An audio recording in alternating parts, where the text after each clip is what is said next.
Welcome back to Murder with the Missus. I'm Darren. And I'm Amy, and today we're going to tell you about Tiffiney Crawford. Don't forget to smash that like button. Check out the description for the links of all of our podcast platforms, Cash App, and Buy Me a Coffee. Like, share, subscribe, and don't forget to tell your friends. Do not forget to tell your friends. Tell them. Need those subscribers. Bring them in. Now, I feel like we haven't done one of these in a minute, so here we are. Except this one has a conclusion. This does have a trigger warning for talk of self-harm, so please proceed with caution. Safety first. Trigger warning. Just a warning. We're in Alabama for this one. Tiffiney was the firstborn and the only daughter in her family. As an adult, she was spontaneous, had a huge heart, and wanted to engulf everyone around her and help them find joy, according to her mom. Jason Crawford was married and had a son named Logan. But that marriage ended in divorce when Jason says his first wife had an affair. Several years later, he met Tiffiney. Now, at that time, Tiffiney was married, but Jason says there were fireworks from the beginning with the two of them. He said she was striking, beautiful, and outgoing. Everything he wasn't, so it was an opposites attract situation. He was smitten. Apparently, Tiffiney was too, because she was currently married, so she divorced her husband and married Jason in 2011.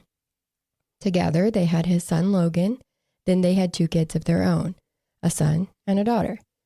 Tiffiney saw that there were other mothers who just needed someone to talk to, so she started MHM, which is Mothers Helping Mothers.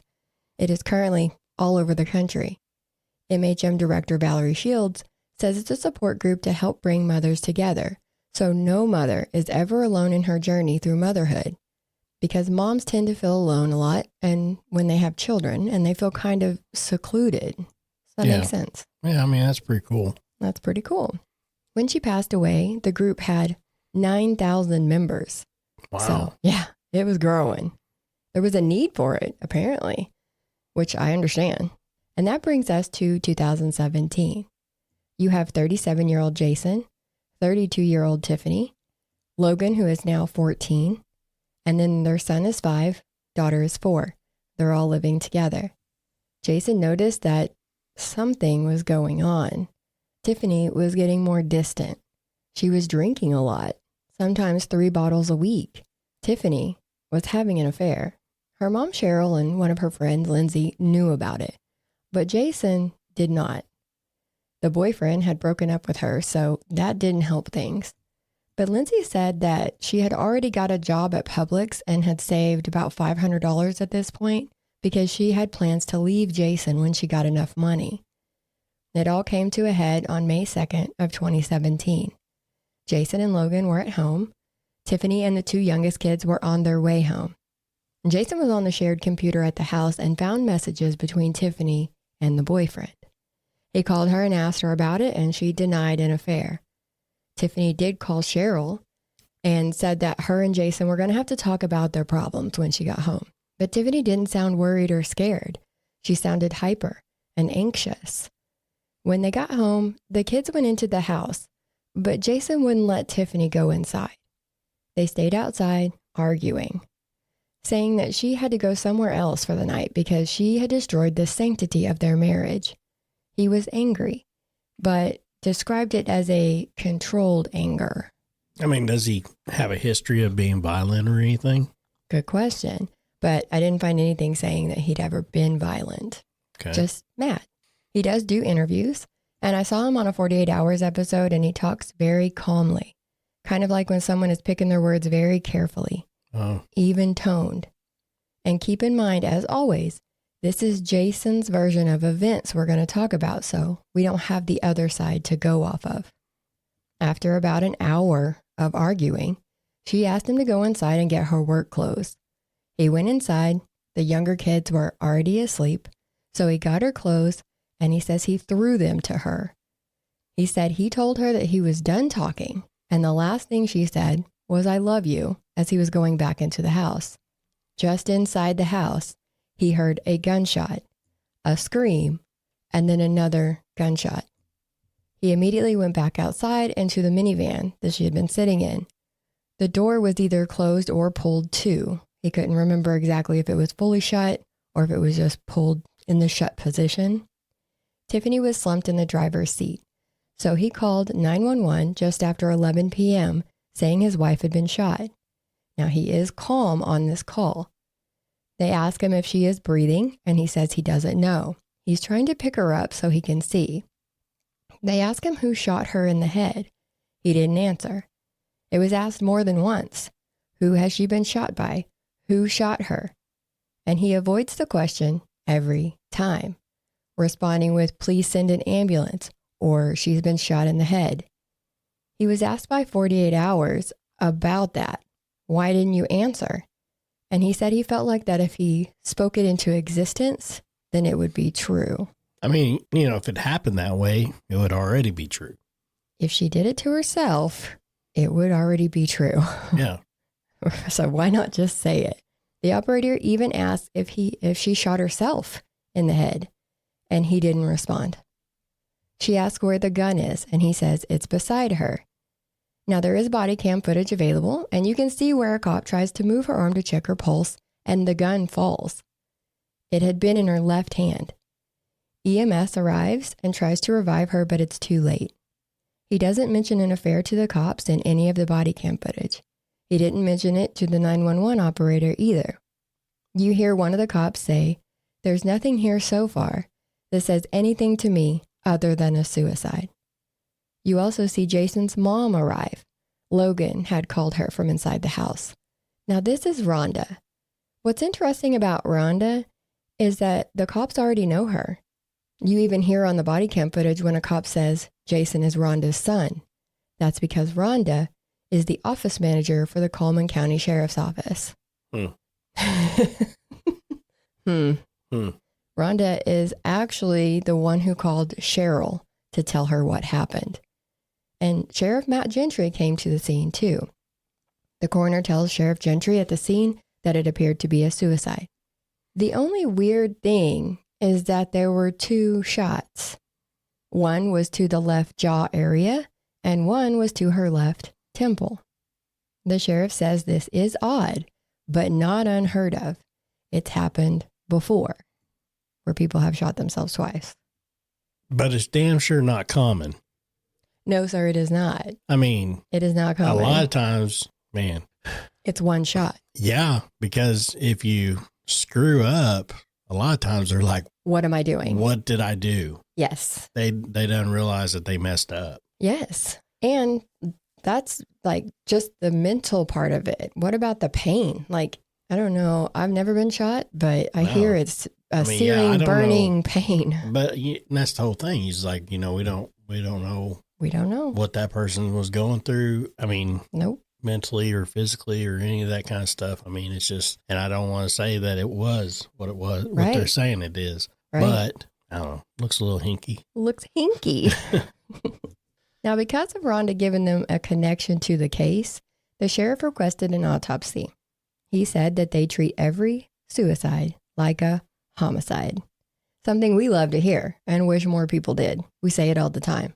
Treat it like a homicide until you've exhausted all options. Treat it like that until proven otherwise. Exactly. Yeah. The minivan was searched and evidence was seized. They took pictures, all kinds of things. The next morning, the sheriff turned the case over to the Alabama State Bureau of Investigation.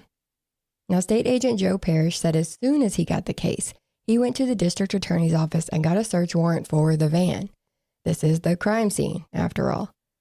And that's when he found out that the van had already been turned back over to the family. Oh, God. So he went to the family, and the van, of course, had already been cleaned. Of course. Yeah. Sorry, I read it ahead of time, and yes, she hadn't even said it yet. Nope. Yeah, of course it had. I mean, it's just... this was the next day. The investigation's not even over with. The investigation had not even started for the state. But I mean, yeah, so I mean, they have it in their custody. Why? The sheriff told them they could. No. The sheriff did. It doesn't matter. They can't. Mm-hmm. Not until they come to a rock solid conclusion. And they thought that they had. Well, that's up to the Alabama, what is it? Alabama investigation? State Bureau of Investigation. Yeah, State Bureau. Mm-hmm. That's up to them now. Not the sheriff's office. Not the sheriff's office. Yep. And so Jason, you just ruined their investigation. yes. Jason said in his interview that they didn't want the kids to see anything when they woke up the next morning. So that's why he and his family cleaned it. I mean, could you have cleaned it? Like if that was me? Clean it up within hours of you dying? In it, yes. No, I'd been like, just keep it. There's like... I wouldn't even want it back. Exactly. There's just too much, but you never know. Like we say, we can't pass judgment. Just personally, I would not. This just ups the level of hinkiness, of hinky and suspiciousness. Yes, all the way out. Yeah, most people, I believe, would not have been able to do that. And it's not like it happened in the house. You could easily keep a 4 and 5-year-old away from a minivan. Like you didn't have to go clean it up so they didn't see it. Well, I mean, like, most 4 and 5-year-olds, they're off playing in their rooms and they're stuff. not like paying attention. They're not trying to go anywhere near that stuff. Exactly. And this also frustrated Agent Parrish, of course. Sheriff Gentry had said that there was nothing of evidentiary value to the van. He said even though it was treated like a suicide from the start, they did work it as a homicide. They took pictures. They collected evidence like they should have. But that was all they needed to do, apparently. And it was that next day that Jason first mentioned that he had argued with her about her having an affair. Up to that point, he had not mentioned that at all. He did say that they were arguing, but he had never mentioned what they were arguing about. So now you're looking at some motive if she was having an affair. So it's just getting worse and worse. It's snowballing. Yeah. So, I mean, it's just, the sheriff shouldn't have released it. If anything, he should have released it to the Alabama.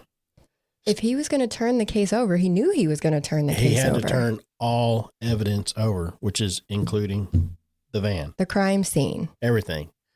Because they can go in there with a fine-tooth comb. They can go in there with, and do their part. They can look at all the stuff that, what they did, which normally is bare minimum, half-ass. Yep. And then they can go and fill the blanks in. Do their own investigation. Now they can't fill the blanks in. Now they have to go off of what they was given. The pictures. And that's it. Yeah. The pictures and the gun. It's basically what they have. That's crazy. Yeah. But anyway, we want to take a small little break. We're not going to do the commercial like we normally do, but we do want to thank everybody for subscribing. Yes. We have been getting new subscribers and everything, and we get new ones every day. Yeah, we do. Come on board, y'all. Yeah, and we see a lot of people that are watching our videos, and then return people. And just click that little subscribe button, hit the notification, and it'll tell you when we come on and everything.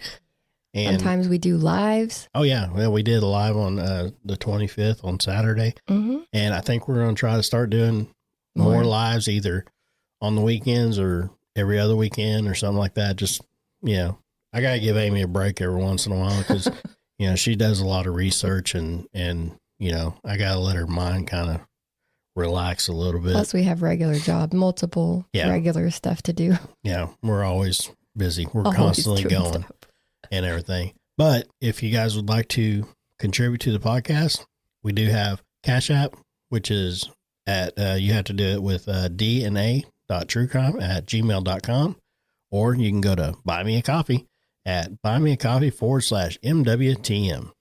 And there's so many other ways. Tell your friends. Make sure you hit that subscribe. Lots of people watch. Not everybody hits the subscribe button. They just kind of scroll through and look for new videos. But you can hit that subscribe and it will tell you when you post a new video. I mean, more than anything, subscribers. We're looking more subscribers. Yeah. That'd be awesome. And we'll give you some to everybody who has contributed, thank you so much. It helps more than you know. Mm-hmm. So anyway, back to the story. Okay. So it would be a week later that Agent Parrish interviewed Jason.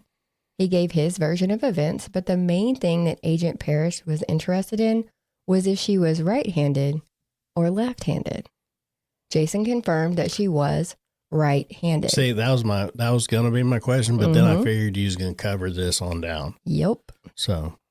Because you're always asking that anyways. That's the first thing. Yeah, and I didn't want to jumped to it because I knew he was probably going to cover it. So I'm on it. He said he didn't know if she was so dominantly right-handed that she couldn't use her left hand at all, but the entry wounds were on the left side of her head.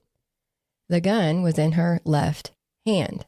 Mm-hmm. Now, this is a Ruger 38 special revolver with a pink grip. Okay. She kept it in the door of the van to use for protection. And I looked this up, and this gun weighs about 13 and a half ounces. Yeah, so it's very lightweight. So that would have been left side. Yeah. So it's in the door. She's in the driver's side. Everything is on her left. She literally picked it up. Yep. It would be another week that they would bring Jason in for a polygraph test. And they told him that he failed it. Well, I mean, okay, so let me throw this out there. Throw it out. I'm left-handed. You are. But I do everything else right-handed. You're ambidextrous. So, I mean, there's that. It's really weird. He does do everything right-handed, but writes left-handed. I write left-handed. I can write right-handed, but my prominent writing hand is left. Yep. But everything else I do is right-handed. Very true. So, might have one of them things. You never know.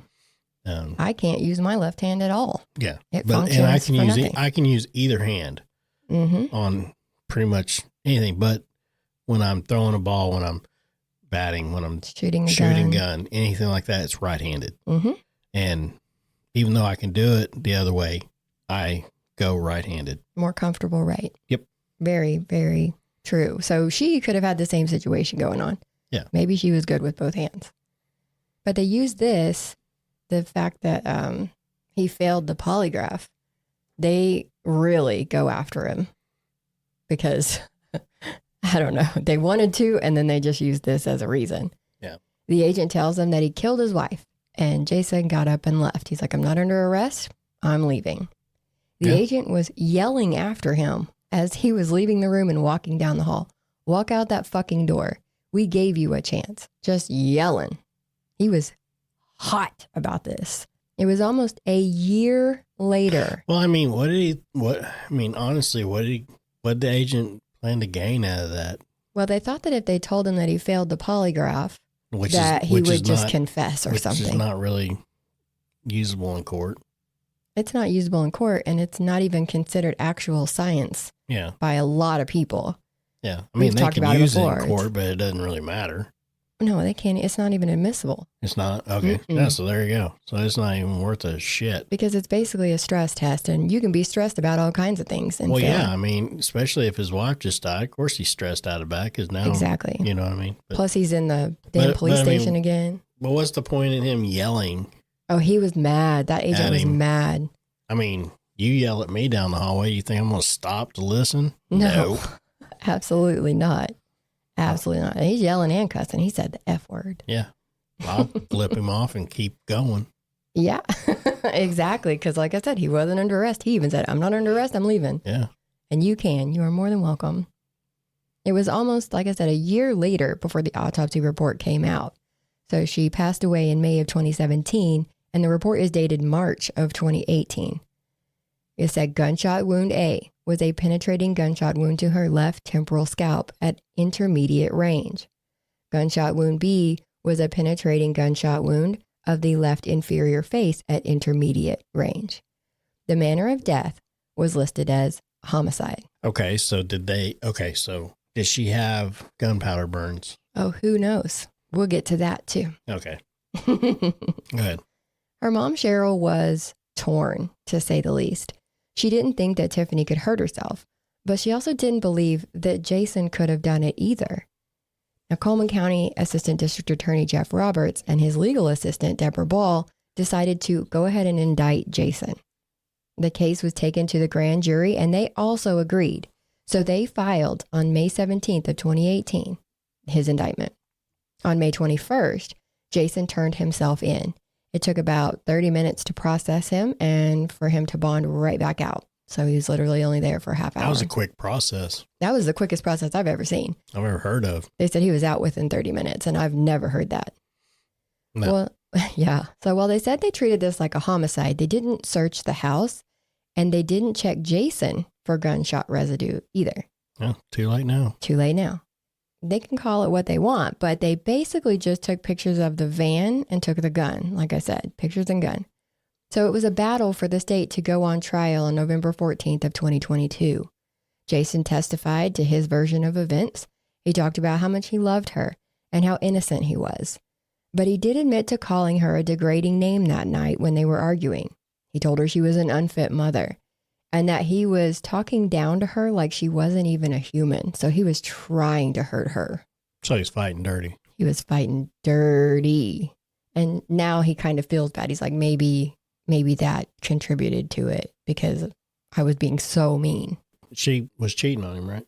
Right. But her boyfriend had just broken up with her too. Yeah. So she was already in a... Yeah. So, I mean, he's hurt too. He's very hurt. Yeah. Because his first wife has cheated too. So now his second wife has cheated. Yeah. So, I mean, he was mad.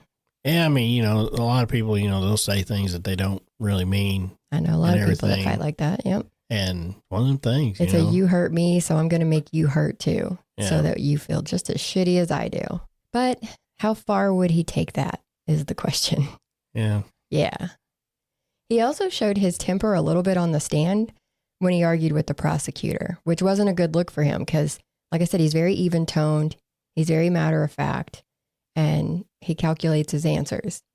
So for him to lose it on the stand a little bit, it was like, oh, now I see what you look like when you're mad. You really don't want to do that.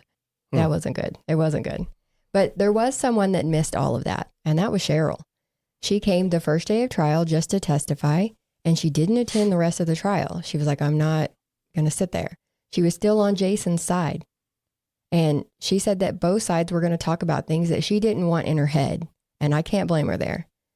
48 Hours was there, but not allowed in the courtroom with their cameras. So we see in interviews what happened. We can't see firsthand. A friend testified that Jason called her when he found out that Tiffiney was having an affair, and she said that he couldn't go through that again. That's what he told her. I can't go through this again. Talking about the first wife. Mm-hmm. Jason, of course, says he didn't say that. So I doubt they're still friends. His son, Logan, said that he heard Jason in the house right before the gunshots. Well, maybe he did say it, but he was like depressed and... Yeah, you never know. You know what I mean? And he just can't remember him saying that. I mean, people say things when they're depressed and not... Plus, just because you feel like you can't go through something mentally or emotionally does not mean that you're going to go out and hurt somebody. It's not necessarily a slam dunk on that. So, and don't think we're taking up for anybody here. We have to see both sides. We're not, we got to see both sides. We're not saying that Jason's didn't do it or did do it. And we're not saying that, Tiffiney did or didn't do it. Mm-hmm. I mean, we're just working it out. Working it out. That's what you're supposed to do on these. If you come in with your mind already set. Yeah. Bro. So when his son said that he heard him right before the gunshots, he was putting Jason in the house, meaning that he couldn't have done that to Tiffiney. But I wonder, because remember he said he went into the house, got her clothes, and then went back out and threw them at her and then walked back in the house. And he immediately heard that gunshot. So I was wondering if Logan could have heard him come back in the house to get the clothes. And because it was so quick that he thought it was him in the house right before the gunshot. You know what I mean? Like, I don't know the time frame in there, but it couldn't have been too long. So I don't know. I'd need to know the time frame on that. And the state said that over the years, Logan's story could have morphed to match Jason's version of events. Because remember, he was 14 when this happened. So if he hears his dad on repeat. Yeah. I mean, he was only 14. So, I mean, that could be possible. It could be possible. And I mean, did Jason... here's another thing is like, did Jason have the gun in the clothes? No, she had, supposedly it always stayed in her door. That's according to everybody. So, but it doesn't mean he didn't take it out. Yeah, exactly. I get what you're saying. And defense talked about her lover breaking up with her, that she had started seeing a counselor the day before she died. Her journal entry from that day says, I'm struggling with figuring out what to do with myself. Saying that all of this shows that she had signs that she was thinking of hurting herself. But I can't make that make sense because that's a pretty big stretch from I'm struggling to figure out what to do with myself to I want to hurt myself. But that's what they're going with. DNA analyst Angela Fletcher testified that there was so little DNA detected on the gun that it was difficult to get a read. She did know that Tiffany's DNA was not on the gun. There was male DNA, though, on the grip and on the trigger. Yep. But it was such a small amount that they couldn't get an actual profile from it to see who it belonged to. So they couldn't say, oh, this is definitely Jason. Jason said his dad had gave her the gun, so it could have been his. Her brother had shot the gun, so it could have been his. Like, there's other males that have touched this gun. But if she shot the gun that night, where's her DNA? If she shot it, and it was even in her hand when the cops got there. More than likely, it'd been all over that gun. All over it. It'd been in the barrel. It'd been all over it. I mean, it's... What was on the bullets? Did you test the bullets? Whose fingerprints were on them? Did she load it? Why was there... Is there any DNA of hers on that gun at all? I just need to know. Yeah. But they said no. I don't know about the bullets, but they said not on the gun for sure. So basically, they're, at the very, a couple up, you saying that, her journal had read that, she had showed signs of maybe hurting herself and everything. That's what they were using, yeah. So it's basically, they was saying she had depression. Right. And everything. Right. And, depression looks like many things. Many things. Yeah. Many things. I mean, it could be a smile on a person's face. It could be anything. It could be anything. I mean, you're right. Yeah. So, I mean, it could be a normal guy just talking to you every day and you not know what he's going through. That's why you always hear, I never would have thought he would do that, or I never would have seen her do that. Yep. Because it's not always just cut and dry. It's rarely cut and dry, actually. So that's why it's kind of weird on this one right here, because you don't know. Right. For sure. You're kind of bouncing back and forth and everything. Right. And you're like, I don't know. The cops they really kind of screwed this investigation. Yeah. They really did. But we're going to get into something else now that I think it's another little piece. A little tied up. Yeah. Yeah. Okay. So the fact that her DNA was not on the gun was kind of planting the idea. Well, it was planting the idea that the gun had been wiped, because obviously it would have to. The medical examiner who did the autopsy had some interesting information. Yeah. She said there was an absence of gunpowder particles and a lack of abrasion on the wounds, indicating that the gun had to be 10 inches or further away when it was shot. Really? Keep that in mind. Plus, with the door closed and the gun found in her left hand, that's a pretty tight space to hold a gun 10 inches away. There's no contact wounds, so the gun wasn't fired while being held against her skin. So if you think of the most common way that somebody does that, it's usually pressed up against them so that they don't have any issues. There's no missing. There's no, you want to make sure you get it right.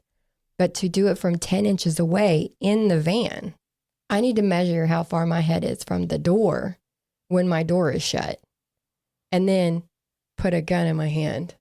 You know what I mean? Mm-hmm. Is there enough space? Yeah, that'd be all right. Could she have done it? Oh, so the door was shut. Door was shut. No, that'd be about... You see the mathing over there? No. Do you think it's possible? It'd be tight. It's tight. It'd be tight. It's tight. It was a van. It was a minivan. Like a minivan? Mm-hmm. It was a minivan. Yeah, it was... Yeah, it'd be tight. It'd be tight, but it's doable. You're talking like, maybe... I don't think 18, there's that much. You'd be like 18 to 20 inches. You think so? Yeah, you'd be like 18 to 20 inches from the window to the middle of the seat and everything. That looks like too much space to me. But it could be me. I totally guess I'm riding on the door. I know. You know? Oh, I know. Okay. Darren's on the case. Yeah, we ain't talking about fishing. True. We ain't talking about fishing. No fish stories. No, we ain't doing no fish tales. So all that she had to go off of, remember, were the... Sorry, that was DuckTales. She only had the pictures, right, of the van. So she can't really look at it. She can't really do the dimensions. She can't really do anything, but she does know. She's going with what she knows. There's no contact wounds. There's no gunpowder particles. So if you shoot something, gunpowder particles come out and they're going to hit whatever is in front of it, like her head. So there wasn't very much of that. So she looked at those pictures and she saw that there was no blood on the driver's door and there was no blood on the window. So no. I mean the driver's side. If it would have went in, there would have been spatter. Yeah, that's what I'm saying. There was no spatter. So to her, that indicated that the door was open when the gun was fired. And then that gives it more room. Exactly. And that Jason was likely standing in that door when he fired those shots. And of course, they didn't check any of his clothes. No, sir. Well, you can see in the body cam footage that he doesn't have blood on him. He's wearing a shirt and shorts. Yeah, but he had time to go in and change. And I mean, he's at his house. He's at his house. He could just walk inside. And since they didn't check the house, they don't know if there's any bloody clothes in there. I'm just saying. Yeah. Let's see here. What's my next note? Defense brought in former chief medical examiner James Lordson. And it was I think it was a video of him. I don't think he was actually there. So they showed a video of him. And he said he believed that this was a suicide and that her hair had blocked those gunshot particles to keep them from being on her. Okay. Dr. Valerie says it would have had to have blocked some of it, yes, but not all of it. It wouldn't have blocked all of it. There should have been a lot more on her, even through her hair. I mean, you know, how thick was her hair? It wasn't that thick. Yeah. It wasn't that thick. But, I mean, you know, you got two doctors that are kind of going back and forth and everything. There's always a doctor fight. Yeah. So now it's up to the jury. Yeah. They started deliberations at 3:15. At 5:20, they requested the body cam footage. Then they requested to hear the 911 call again. And at 8:05, they had a verdict. Guilty. Cheryl had come back into the courtroom for the verdict. She said that a friend had said, "Hallelujah," when they read the guilty verdict. And this rubbed her the wrong way. There was nothing to cheer about. There was no justice here, and everybody loses. So she was not happy. They did, 48 Hours did interview a jury member, and they said that it was the 911 call that sealed the deal. He was asked several times who shot her, and he avoided answering every time. She asked where the gun was, and he said it was beside her, but it was in her hand and even fell when the cops got there. Jason says he was correct. It was in her hand and beside her. He just used the wrong words for the jury. And in true dramatic fashion, 48 Hours asked Cheryl after the verdict, because there was a little time until sentencing. And so they were like, now that you know that he's been found guilty, do you want to hear this evidence to see why they found him guilty? And she said yes. So after reviewing and getting the details, she said, I now believe that he did kill her. So she was in denial until then? Yeah, she did not want to believe that he could do that. Wow. Because now those kids have lost both parents, and she didn't think that he would do that to the kids, much less her. Yeah. So, I don't know. Now, on March 10th of 2023, that was the sentencing hearing. Cheryl did take the stand, but it went a little differently than the last time she took the stand. She asked him, if not you, who? And Jason was sentenced to 99 years in prison. Wow. But because of Alabama law, he will be eligible for parole in 15 years. Wow. He did file an appeal, but it was denied. So that's where he's at. He's just waiting his time. And so now mom believes he did it. Yeah. Ooh, she was in such turmoil. She seems like a pretty good person. Yeah, she was really not wanting to believe it. Well, I mean, you know, it was kind of back and forth, you know. It's very back and forth. Yeah. I mean, but, you know, once you say that the door was open and all that stuff, I mean, that's why I was like, you know. But then you got the other experts saying no. Yeah. It's just one of them deals where you got to kind of go back and forth until you finally come to the conclusion. Now, a lot of people, you'll jump to that automatically, but then it turns out the other way. Yeah. But anyway. We all will have our own opinions on this one, I'm sure. Exactly. I mean, you know, and comment and let us know what what do you think. You know. Tell me. Now, in Sportsman Lake Park, there is a purple buddy bench in Tiffany's memory. That's buddy cool. Bench, yeah, it's cute. The buddy bench program originated in Germany and made its way to the States. Oh, the buddy bench, that's where it's like, is that the one where it's like? No. Oh, It's okay. literally just a bench that says buddy bench. Oh, okay. Because there's buddy benches out there where like one person sits one way and the other person sits this way, and it's like so they can sit there and talk. And there's See like each a other. table, and It's pretty neat. I like those. That's the buddy benches that I know of. So this is it's a program. So according to MHM Director Valerie Shields, the buddy bench is a simple idea to eliminate loneliness and foster friendship on the playground, to help spread the message of inclusion and kindness. It's a place for kids to sit who are alone and have no one to play with. Students are encouraged to go to any child they see sitting on the bench and initiate them to play. So it's a pretty cool idea. That's pretty cool. So they have one in her memory, and it's purple, which is her favorite color. And you'll see pictures of it on our thumbnails, and we'll try to post them so you can see. It's very neat. Yeah, that is really cool. Yeah.